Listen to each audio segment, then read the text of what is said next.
Amis téléspectateurs, bienvenue à ce nouveau numéro de votre émission Expertise scientifique qui reçoit aujourd'hui M.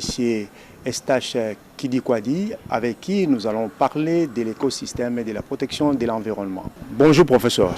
Bonjour monsieur le journaliste. Vous êtes professeur à l'Université de Kinshasa au département de l'environnement, à faculté des sciences. Nous avions eu le plaisir d'assister à votre soutenance de thèse. Est-ce qu'aujourd'hui, vous pouvez nous parler brièvement de cette cérémonie de soutenance de thèse et comment vous vous sentez aujourd'hui dans cette peau de professeur d'université? Merci beaucoup, monsieur le journaliste, pour la question que vous venez de poser. Moi-même, je suis très ravi parce que la thèse a été déjà soutenue publiquement. C'était un certain jeudi, donc le 18 octobre 2018.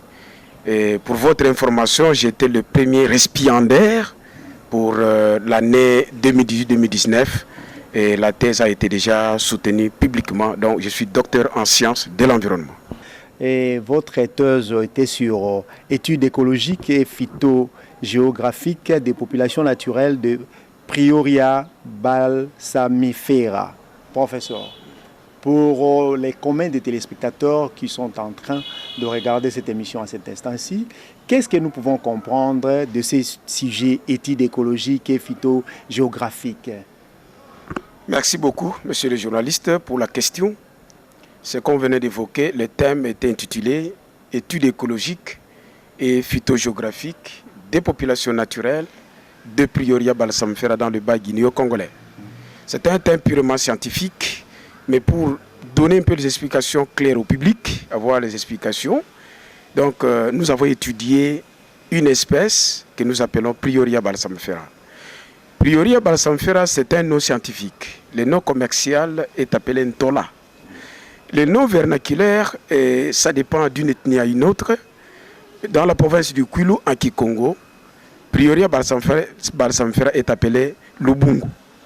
En Kiyombe, Bryoria balsamifera est appelé Ntola. C'est une espèce qui se rencontre bien dans notre forêt. Et nous avons étudié le comportement de l'espèce. En français, nous parlons d'auto-écologique. C'est-à-dire, quand nous parlons de l'écologie, nous voyons quels sont les facteurs écologiques qui font que l'espèce est dans la nature, qui font que l'espèce croît, se multiplie et vit normalement. Et ensuite, sur la phytogéographique, là, nous voyons la répartition spatiale. Autrement dit, dans le monde, où peut-on trouver l'espèce? Et c'est ça que nous avons étudié. Il y a des données de la littérature, et certains auteurs qui ont déjà travaillé, et avec ce que nous avons fait sur la répartition, nous avons montré Bryoria balsamifera, où est-ce que nous pouvons trouver en République démocratique du Congo. Et là, c'est sur l'aspect qu'on appelle phytogéographique. Donc on voit la répartition de l'espèce dans le monde, mais précisément en République démocratique du Congo. Nous avons expliqué pourquoi, parce que il est difficile. On peut trouver une espèce avec une répartition ou une aire qui est cosmopolite, c'est-à-dire rencontrée dans le monde entier. Mais c'est un peu difficile. À moins que ce soit 3/4 du continent, on trouve l'espèce. Mais Bryoria balsamifera, c'est une espèce qui se rencontre bien dans les pays d'Afrique centrale. Nous avons le Gabon, le Cameroun, la RDC, vous avez aussi la République du Congo, le Gabon également aussi. Ce sont ces pays que nous trouvons l'espèce. Mais par rapport à la répartition, là où l'espèce forme des populations naturelles, c'est en République démocratique du Congo. Et en RDC, ce n'est pas à travers toutes les provinces, c'est dans la province du Congo central où l'espèce forme des populations naturelles. Et bien entendu, comme dans le titre, il y a le concept qu'on appelle population. La population, ici, nous voyons la densité des individus. C'est-à-dire une espèce qui est dans un milieu donné, vous pouvez identifier autant de nombre des individus que vous voulez. Et avec les résultats que nous avons obtenus, je vais en parler, l'espèce forme des populations. Et les populations qui sont à Luki, dans la réserve biosphérique de Luki, ce ne sont pas les populations qui sont continues. Ce sont des populations qui sont discontinues, bien structurées, que vous pouvez observer pour cette espèce que nous appelons Prioria balsamifera, où le nom commercial est appelé Ntola. Professeur, vous avez parlé de la population qui est discontinue au niveau des Luki. Ah oui. Qu'est-ce qui a fait que cette population soit discontinue? La forêt, quand nous voyons dans la nature, il n'y a pas une forêt que nous pouvons rencontrer avec une continuité. Donc la forêt est discontinue. C'est-à-dire il y a des variations à l'intérieur. On ne peut pas trouver une espèce dans un milieu donné ou dans un espace ou une surface donnée, d'ici Kinshasa par exemple jusqu'au plateau de Batéké, rien que cette espèce. Non. C'est pourquoi je parle des populations qui sont discontinues. Donc dès que vous êtes à Luki, vous trouvez l'espèce, vous allez rencontrer soit un seul endroit, ça forme des populations qui sont naturelles, vous passez de l'autre côté, vous allez trouver les individus isolés. Et c'est cette façon-là que nous sommes en train de parler des populations. Et je pouvais aussi dire un mot par rapport à ça. Quand nous parlons de la population, nous voyons l'ensemble des individus d'une même espèce qui partagent en commun un pôle de gènes dans une aire géographique bien définie. C'est ça qu'on sous-entend par une population. Et là, nous sommes en face d'une espèce qu'on appelle Prioria balsamifera. Je suis en train d'expliquer un peu le titre. Oui. Il y a un mot qu'on appelle baguinéen. Il y a des gens qui ont mené des études en République démocratique du Congo, en Afrique. Ils ont essayé de parler des secteurs phytogéographiques. Alors, ces auteurs, en République démocratique du Congo, soit en Afrique, les espèces que nous voyons aujourd'hui, ou les types de forêts, cela se répartissent notamment par rapport au secteur. Là, ce ne sont pas des secteurs du point de vue de l'administration, mais les secteurs du point de vue phytogéographique, c'est-à-dire la répartition des espèces. Alors, les études que nous avons menées, nous n'avons pas sillonné à travers tous les secteurs. Nous avons tenu compte des secteurs sous-centres qu'on appelle bas guinéens congolais. Donc, le bas guinéen congolais fait partie du Congo central. Donc, la province du Congo central, et la réserve biosphérique de Luki fait partie des sous-centres qu'on appelle bas guinéo-congolais. Mais pourquoi seulement le choix de ces secteurs-là, du Congo central et de Bandundu? Pourquoi seulement ces choix-là? Merci beaucoup pour la question. Le choix est clair. Lorsqu'on doit mener une étude, il faut faire le choix. Le choix, c'est par rapport à l'intérêt que vous êtes en train de viser. Comme je venais de dire, cette espèce, du point de vue les observations ou encore la répartition, en République démocratique du Congo, forment des populations naturelles, rien que dans la région de biosphère de Luki. D'une part. D'autre part, vous avez Akikwit et aussi Akiyaka. Et Akikwit et Kiyaka, l'espèce présente une distribution qui est aléatoire. Et à ce moment-là, c'est ça qui nous a poussé de mener cette étude dans la région de Kikwit, à Kiyaka et dans la région de biosphère de Luki. C'est là où nous avons mené les recherches. Et les raisons, c'est simple. C'est là où nous trouvons que l'espèce forme des populations naturelles. Parce qu'avec les études, nous avons la flore congolaise. Vous savez vous-même que la RDC, c'est le deuxième poumon vert, après la forêt d'Amazonie. Et nous avons certaines espèces qui ont un comportement grégaire, donc qui forment des populations. Et parmi ces espèces, nous n'avons pas du tout beaucoup de données. Il n'y a pas beaucoup de gens qui ont mené des recherches, surtout pour les espèces qui forment des populations. Les données sont là, mais en République démocratique du Congo, la plupart de nos espèces, les données sont vraiment, ne sont pas disponibles. C'est la raison pour laquelle nous avons mené des recherches sur l'espèce que nous appelons le nom commercial Ntola et le nom scientifique c'est Prioria balsamifera. Et les objectifs attendus dans ce travail, c'était quoi? Merci beaucoup pour la question. Et tout ce qui est comme des recherches, il faut définir d'abord des objectifs. L'objectif général poursuivi dans cette thèse, c'était d'abord d'étudier les populations naturelles de cette espèce. Donc, dans la réserve biosphérique de Luki et dans la région de Kikwit et de Kiyaka. Mais partant des objectifs globaux, nous avons essayé de décortiquer les objectifs qu'on appelle les objectifs spécifiques qui cadrent avec la recherche que nous avons menée. Et parmi les objectifs spécifiques, Le premier, c'était d'abord de mener quelques essais, notamment en pépinière. Récolter les semences et mettre cela en pépinière. Et c'est ça que nous avons fait. C'est le premier objectif. Deuxième objectif, c'était de mener les observations phénologiques. Parce que nous sommes en train d'étudier l'espèce, le comportement de l'espèce.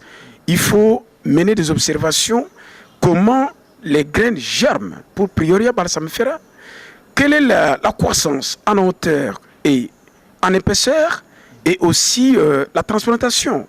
Nous avons aussi mené des observations sur la croissance en diamètre et en hauteur, là où nous avons transplanté les individus de l'espèce. Un autre objectif intéressant, c'était de produire le matériel. Parce que l'objectif, c'était que le souci, en tant qu'environnementaliste, nous avons deux missions. Un environnementaliste a pour une mission, une utilisation rationnelle des ressources naturelles et aussi la conservation. Et comme c'est une espèce qui est beaucoup exploitée dans la région de Kikwit, sur exploitation traditionnelle, mais maintenant, il faut produire le matériel pour sauver l'espèce, transplanter, et là, c'est la domestication.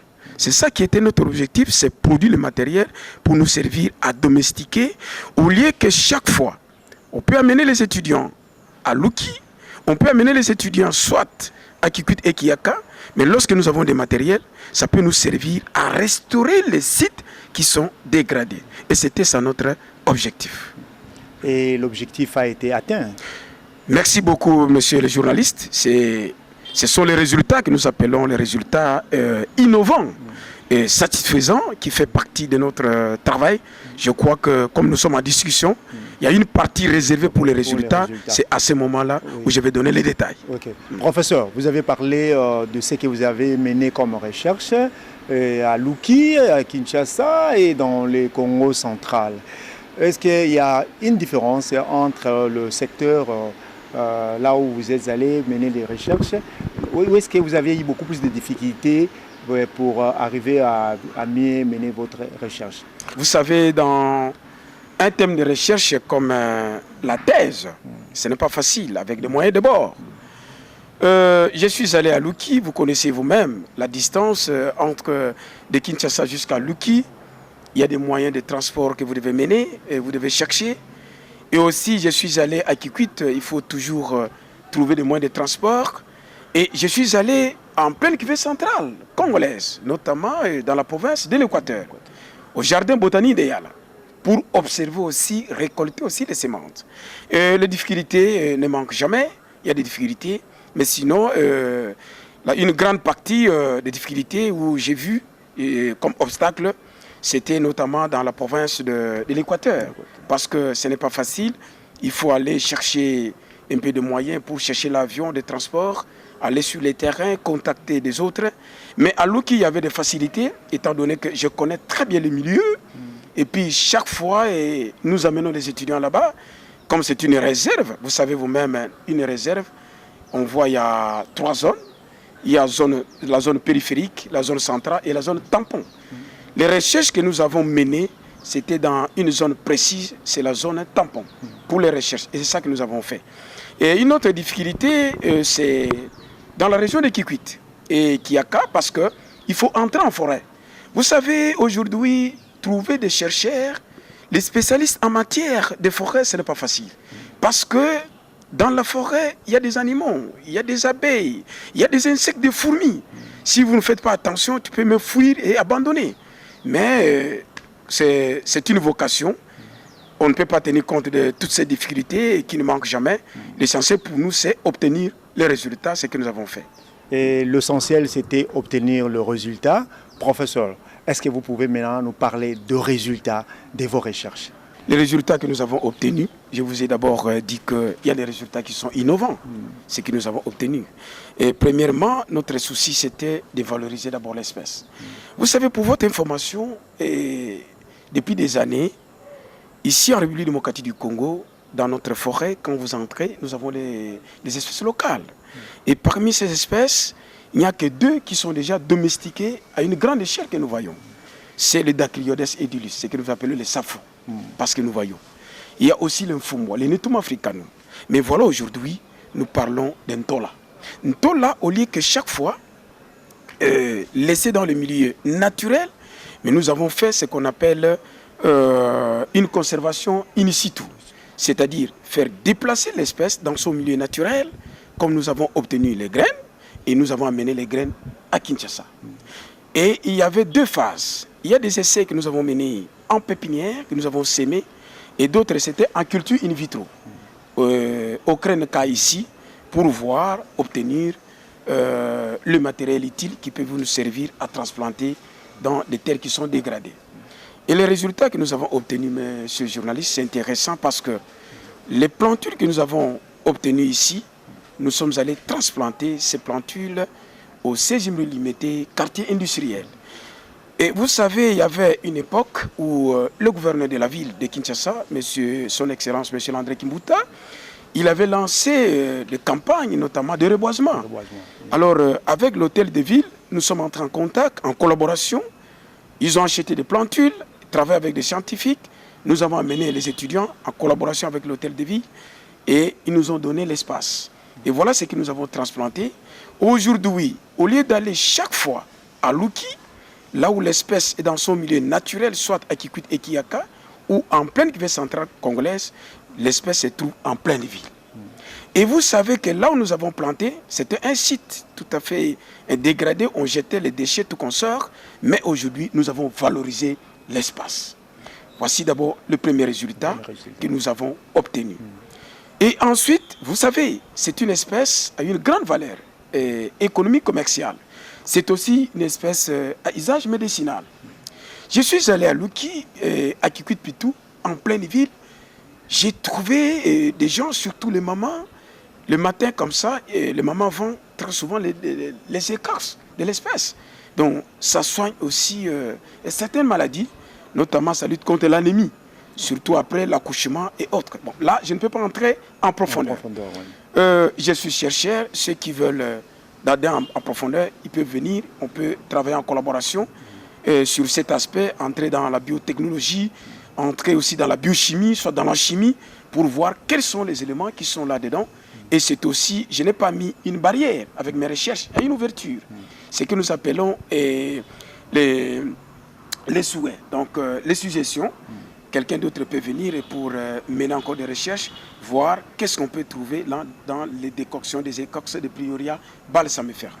Alors, aujourd'hui, vous savez, avec l'usage de cette espèce, l'espèce est vraiment une espèce qui est commerciale. Une espèce où le bois est beaucoup utilisé, est classé parmi les premières et deuxièmes espèces exploitées, notamment selon le code forestier en République démocratique du Congo. Pour votre information, nous sommes allés plus loin. Vous savez, aujourd'hui, il y a le point de changement climatique. Nous avons estimé la quantité de carbone stocké dans les tissus de ces arbres. Je vous dis, c'est capital, c'est intéressant. Les méthodes que nous avons utilisées, c'était les méthodes purement développées par d'autres auteurs. Ce sont les équations métriques. Donc, mesurer les différents diamètres. Comme c'est une espèce qui forme des populations, et nous étions en mesure de montrer que l'espèce séquestrait une quantité importante de carbone. Et vous savez, pour votre information, parmi les gaz à effet de serre qui créent des problèmes avec l'augmentation de la température, nous avons le dioxyde de carbone. Et ce dioxyde de carbone, ce sont les arbres qui absorbent, partant de l'énergie solaire, des sels minéraux dans les sols, d'autres éléments qui sont utiles. L'arbre absorbe, il synthétise. Et lorsque l'arbre synthétise, il stocke les carbones dans les tissus et libère l'oxygène pour l'homme et les êtres vivants et autres. Voilà, c'est intéressant parce que c'est une effet qui forme des populations. Pour votre information, les résultats que nous avons obtenus, quand nous parlons des populations, à Luki, il y avait 2 populations que nous avons étudiées. La première, c'était une régénération assistée. Et là-bas, au total, 194 individus par hectare. 194 individus par hectare. 194 individus. Ce n'est pas 194 espèces, mais c'est 194 individus de Ntola. par hectare. Par hectare, oui. Et l'hectare, c'est 10 000 mètres carrés. Et c'est magnifique. Et une autre population que nous avons étudiée, c'est la population naturelle. Et là-bas, c'était 239 individus par hectare. Je vous dirais que la RDC, c'est comme déjà classé 2 yeux poumons verts, mais ces ressources, il faut valoriser. Vous voyez, à Kikwit, ce que j'ai fait estimer, c'était 7 arbres par hectare. Voici quelle différence, quel écart. Et à Kiyaka, c'est 7 arbres par hectare. Donc, et nous sommes allés plus loin pour chercher quels sont les facteurs qui différencient, qui font que, à Luki, l'espèce forme des populations avec une densité forte, tandis qu'à Kikwit et Ekiyaka, la distribution est aléatoire. Pour votre information, nous avons démontré que, vu d'abord l'ancienneté des sites, Luki, pendant la période qu'on appelle le quaternaire, il y avait bouleversement, notamment de la roche, des éléments du climat, et ça favorisait un peu ce que nous appelons spéciation des espèces. Les espèces qui s'adaptent mieux s'installent, les espèces où les conditions sont défavorables, vous n'allez pas rencontrer à cet endroit. Et là où les conditions sont favorables, c'est à Luki où l'espèce croît normalement, c'est pourquoi l'espèce forme des populations naturelles. D'autres paramètres, comme nous avons dit, études écologiques, c'est le climat. Le climat qui est à Luki, c'est tout à fait différent par rapport à Kiyaka et à Kikwit. Lorsque je parle du climat, c'est d'une manière globale, mais j'insiste sur les températures et les précipitations. Autrement dit, les températures et les précipitations ne sont pas les mêmes. À Luki, il pleut moins. Et qu'est-ce qui fait qu'à Luki, il y a une population de Prioria Balsamifera? C'est à cause de brouillard. Il y a trop de brouillard. À cause de brume, à cause de l'humidité atmosphérique très élevée qui vient de l'océan, notamment Atlantique. Et vous savez aussi, un autre élément, nous avons variation des sites. À Luki, le relief n'est pas le même. À Luki, il y a des collines, il y a des vallées, il y a des montagnes, il y a des crêtes. Et à chaque type, vous allez trouver qu'il y a un microclimat qui règne et qui favorise une humidité atmosphérique très élevée. Et ce que nous avons trouvé intéressant, cette espèce que nous appelons Prioria balsamifera, au niveau de la vallée, l'espèce est rare. Plateau aussi, rare. Au niveau des montagnes, rare. L'espèce se rencontre rien que sur les pentes. Mais il faut poser la question, pourquoi sur les pentes? C'est simple. L'espèce, la dissémination ou encore le déplacement des graines est assuré par le vent. Parce que c'est une espèce qui donne le fruit, les fruits sont ailés. Nous, en termes scientifiques, nous parlons de fruits samar. Lorsque le fruit arrive à maturité, au lieu que le fruit tombe, les fruits sont transportés par le vent. Et à ce moment-là, au lieu que les fruits sont tout autour du pied mère, vous allez trouver dans certaines distances. Ça peut aller à 60 mètres, à 50 mètres. Et à ce moment-là, les graines germent et l'espèce forme des populations.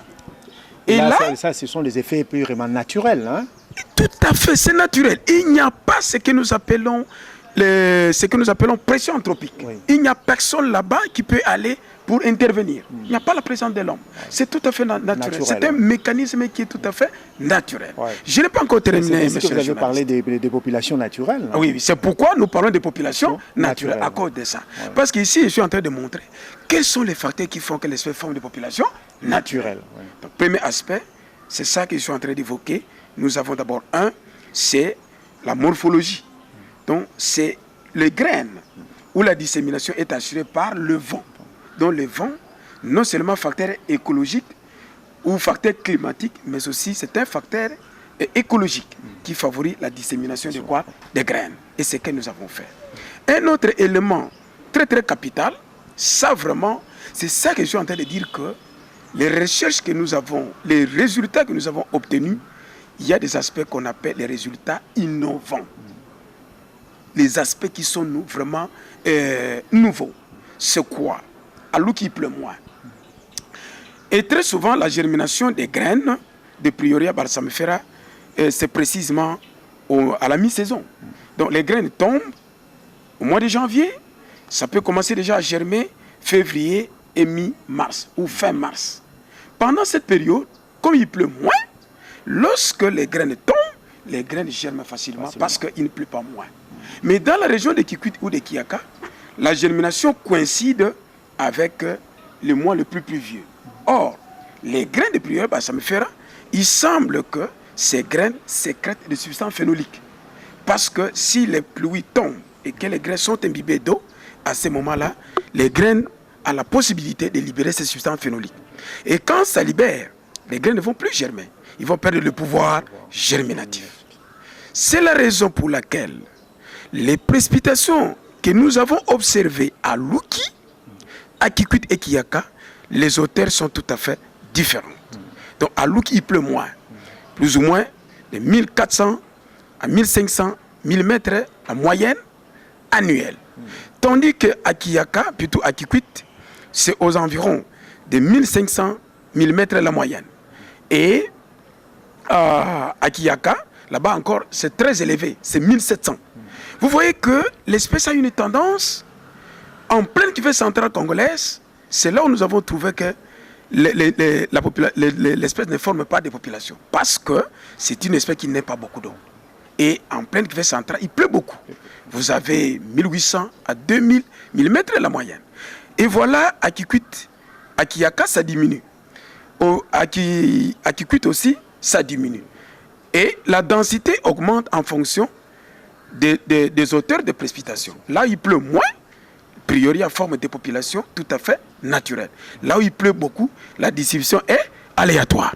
C'est ça que nous devons faire, montrer très souvent, surtout, ça ce sera peut-être à la fin, au gouvernement congolais, surtout sur le plan d'aménagement, aménagement forestier. Il faut tenir compte de cet aspect. Parce que les conditions donc, dans lesquelles nous avons mené les recherches ou les résultats que nous avons obtenus, il y a des conditions qui sont tout à fait naturelles. Et personne dans le monde, que vous devez comprendre avec les facteurs climatiques, c'est ça aujourd'hui, température, précipitation, ce sont parmi les facteurs qui règlent le fonctionnement des écosystèmes, notamment la forêt, notamment les savanes, un étang et autres. Ces facteurs sont très très capitaux. Il n'y a personne aujourd'hui où chaque fois il se réveille le matin, il commence à arroser une forêt, et ainsi de suite. Non, il y a des paramètres, des conditions, des facteurs qui sont les facteurs naturels. Et ces facteurs, le plus important, notamment les précipitations et les températures. Professeur, vous avez longuement parlé de vos résultats, donc des résultats innovants. Oui, oui. Et qu'est-ce que vous, les chercheurs, vous pouvez encore faire pour que nous puissions conserver cette nature, conserver ces espèces pour que demain, après-demain, notre pays soit toujours classé au premier rang de la conservation de l'écosystème. Nous ne pouvons pas mener les recherches pour rien. L'université a 4 missions. D'abord l'enseignement. On forme quelqu'un en tant que docteur pour l'enseignement. Il faut enseigner à l'université. Deuxième mission, il faut mener les recherches. C'est ce que nous avons fait. Troisième mission, c'est l'éthique, la morale. Il faut avoir la morale. Et enfin, il faut savoir comment communiquer vos recherches, les résultats, là, à la communauté. Et ici, je suis en face de transmettre les résultats que nous avons obtenus. Surtout sur le plan d'aménagement, il faut tenir de cet aspect. Il y a un aspect très important que nous devons tenir compte, c'est le facteur écologique. Le facteur écologique qui règle le fonctionnement de l'écosystème. Pour votre information, il faut savoir que les facteurs dépendent d'une espèce par rapport à l'autre. Les facteurs ne sont pas les mêmes. Et ces facteurs sont tout à fait naturels. Personne aujourd'hui qui peut aller pour créer ou faire des produits. Et d'ailleurs, je vais aussi dire un mot sur le problème du changement climatique. Parce qu'il y a un aspect que nous avons abordé là-dedans, avec les résultats. Et ici, sur le plan d'aménagement, il faut tenir compte vraiment de l'écologie de l'espèce. C'est ce que nous appelons auto-écologique, le comportement. Aujourd'hui, monsieur le journaliste, lorsque vous voulez gérer une personne, il faut connaître d'abord le comportement de la personne. Oui. Il faut connaître son comportement. Et aujourd'hui, nous sommes en train de voir, c'est comme si nous parlons de l'aménagement d'une manière générale. En Herbulu démocratique du Congo, nous devons mener des recherches, ce que nous appelons l'auto-écologique. Et nous avons déjà commencé. Il y a le professeur Boemba, où je cite le nom. Il est à Kisangani. Il a déjà travaillé sur une espèce appelée Percopsis elata. Il a étudié le comportement de cette espèce. Et c'est lui qui est expert en matière, qui peut aujourd'hui, sur le plan d'aménagement, comment nous pouvons gérer l'espèce. Il est là. Il y a aussi le professeur Menga, qui est à la faculté des sciences, au département de biologie. Il a travaillé sur Miletia laurenti, ce que nous appelons Wenge. Il a étudié le comportement aussi de l'espèce. Et sur le plan d'aménagement, s'il y a des questions liées pour mieux gérer cette espèce, il est le mieux placé. Et moi, aujourd'hui, à mon tour, les recherches continuent. J'ai mené étudier le comportement des Prioria balsamifera, ce que nous appelons l'entola. Alors, ici, sur le plan d'aménagement, nous devons aider l'État congolais. Nous devons aider surtout le ministère de l'Environnement, de la Conservation de la Nature et Tourisme. Parce que c'est le ministère tutelle. Et sur le plan d'aménagement, il faut étudier pour voir où, comment les espèces se répartissent à travers la République démocratique du Congo. Parce que nous sommes dans notre pays. C'est vrai, deuxième pays après la forêt d'Amazonie. Mais tel que les Prioria, vous n'allez pas trouver Prioria partout. Voici le merveilleux de Dieu. L'espèce se rencontre rien que des populations naturelles ou assistées dans la réserve de bienfaits de Loki. Et à Kikwit et Kiyaka, la distribution est aléatoire. Sur le plan d'aménagement, qu'est-ce que nous allons faire? Il faut penser à ça. Qu'est-ce que nous devons faire? Parce qu'aujourd'hui, il faut chercher un peu de voies et de moyens. Comment nous pouvons aménager? C'est pourquoi nous demandons que nous avons étudié non seulement pour enseigner, pour les recherches, pour l'éthique ou la morale, mais aussi servir la nation. Et les détails, nous sommes là à la disposition de la nation, les gens qui ont besoin des informations. Nous sommes là à l'université de Kinshasa, les contacts, nous sommes ouverts. Nous ne pouvons pas prendre les résultats et puis cacher. Ça n'a pas de sens. Non, non, non, ça se voit, professeur, qu'avec toutes les explications que vous donnez, et que les recherches ont été menées pour aboutir à des résultats innovants. Et je crois qu'avec vous, ce ne sera pas possible assez qu'on puisse terminer tous les sujets en une seule émission. Donc on aura toute une série d'émissions. Là, nous aurons à parler vraiment de l'écosystème, de l'environnement. Mais professeur, est-ce que vous pouvez aussi nous parler des réchauffements climatiques, hein? Parce qu'avec tout ce que vous faites ici au niveau de l'environnement, vous contribuez aussi pour sauvegarder l'écosystème. Est-ce que vous pouvez parler de réchauffement climatique et de ce système que nous voyons ici dans notre pays, de déboisement des forêts? Merci beaucoup, monsieur le journaliste, pour la question que vous venez de poser. Question d'actualité, pour moi, j'appelle ça question d'actualité, parce que le changement climatique aujourd'hui touche tout le monde. Et c'est parmi les thématiques actuelles. C'est ça qui fait l'objet des discussions sur le plan scientifique. Il y a des colloques, il y a des ateliers, il y a des réunions tout autour du changement climatique. En fait, ici, c'est un concept, et comme je venais de souligner, aujourd'hui, à travers le monde, nous sommes en train de constater de l'augmentation de la température. Ce n'est pas le climat qui change. Pour votre information, le climat ne change pas.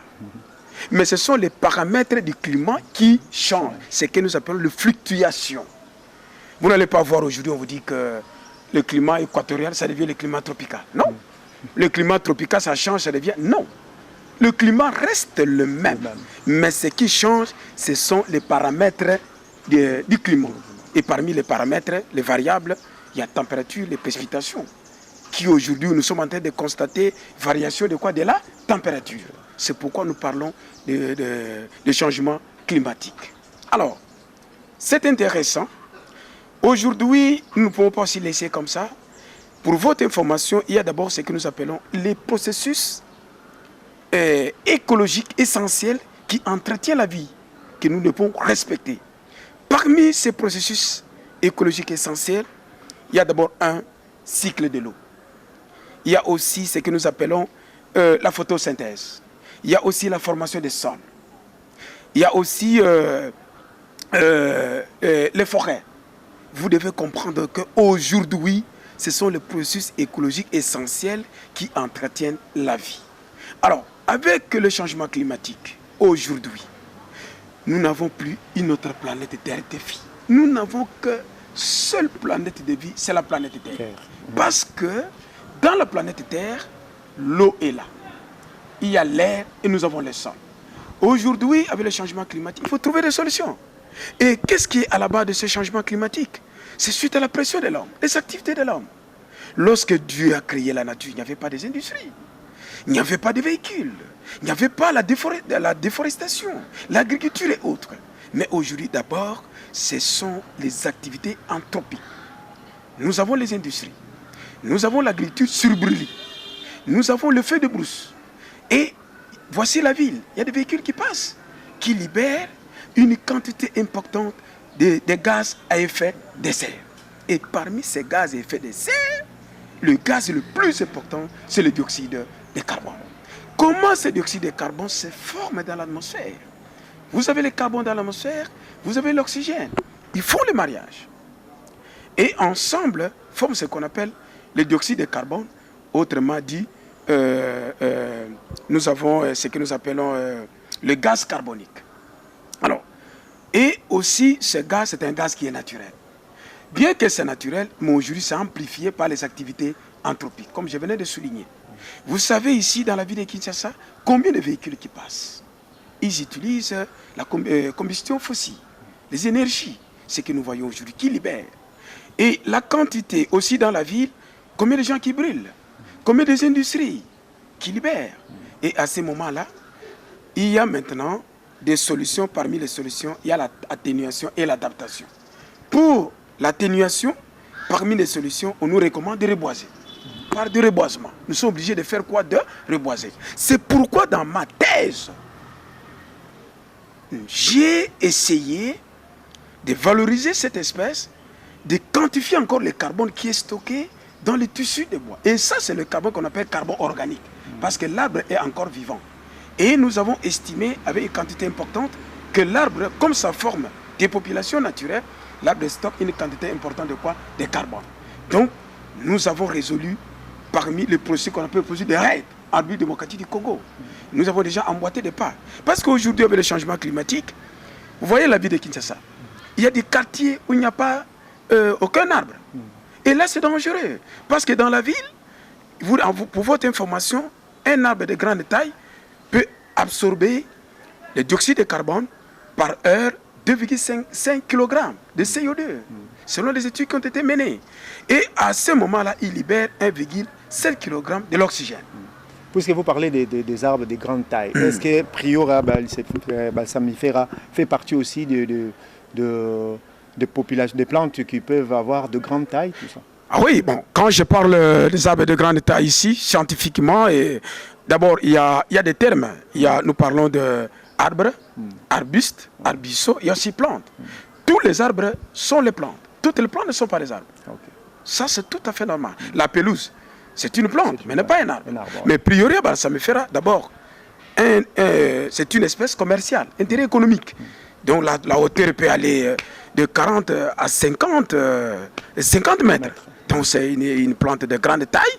Et puis ça séquestre ou stocke ou emmagasine une quantité importante de carbone. Et là, c'est pour faire la relation qui existe entre changement climatique, le reboisement par rapport à l'espèce que nous avons étudiée. Donc, ça constitue ce qu'on appelle puits de carbone.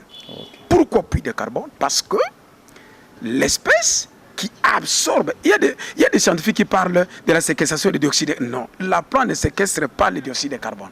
La plante absorbe le dioxyde de carbone.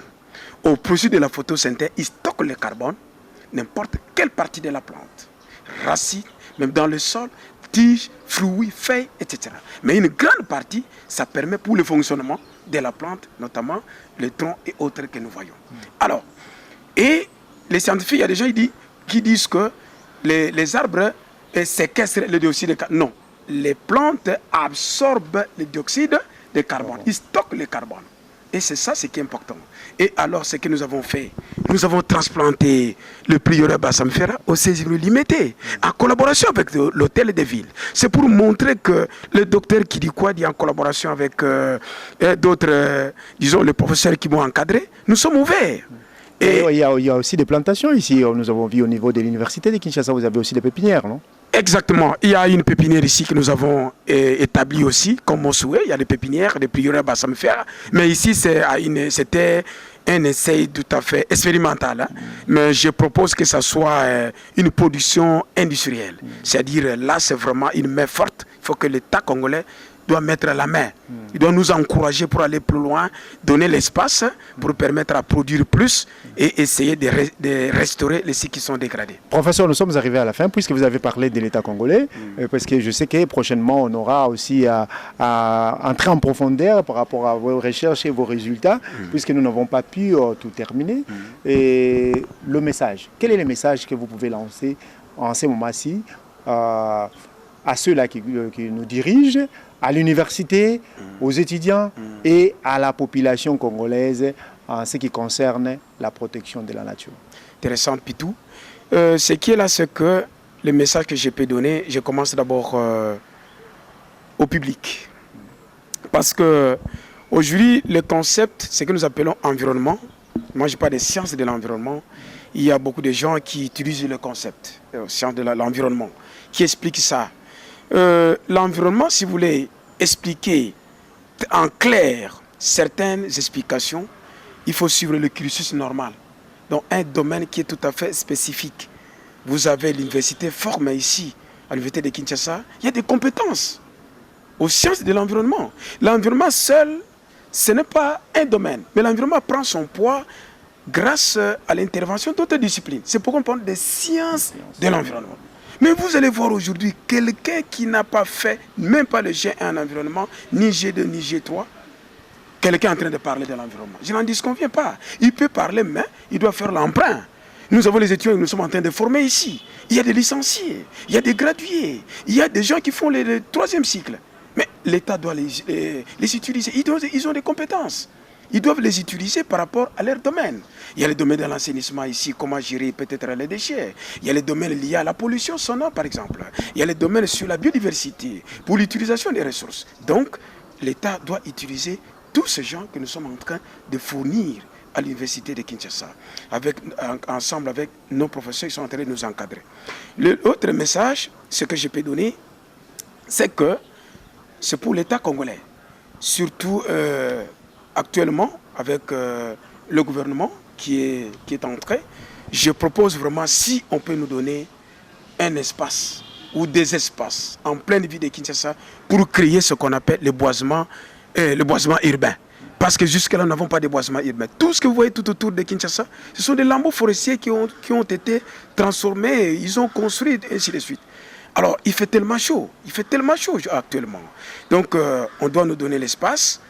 Et cet espace, ça peut nous servir à produire à une échelle industrielle, non seulement les plantules de Prioria Bassamfera que nous avons testés, mais aussi d'autres plantules qui sont utiles.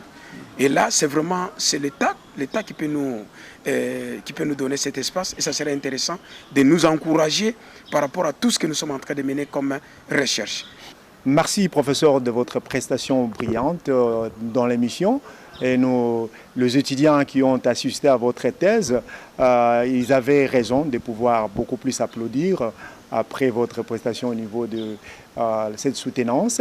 Nous ne pouvons que vous remercier et vous demander de rester à la disposition de l'émission parce que prochainement, nous aurons encore à parler de l'outil écologique et phytogéographique des populations naturelles de Prioria Balsamifera. Donc, c'était la thèse du professeur. Donc, cette thèse-là, qui a été soutenue ici au niveau de l'Université de Kinshasa, nous devons nous approprier cette thèse pour aider la nation congolaise. Aujourd'hui, nous avions comme invité M.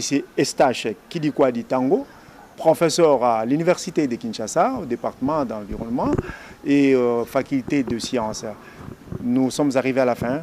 Nous fixons rendez-vous à la fois prochaine. Au revoir.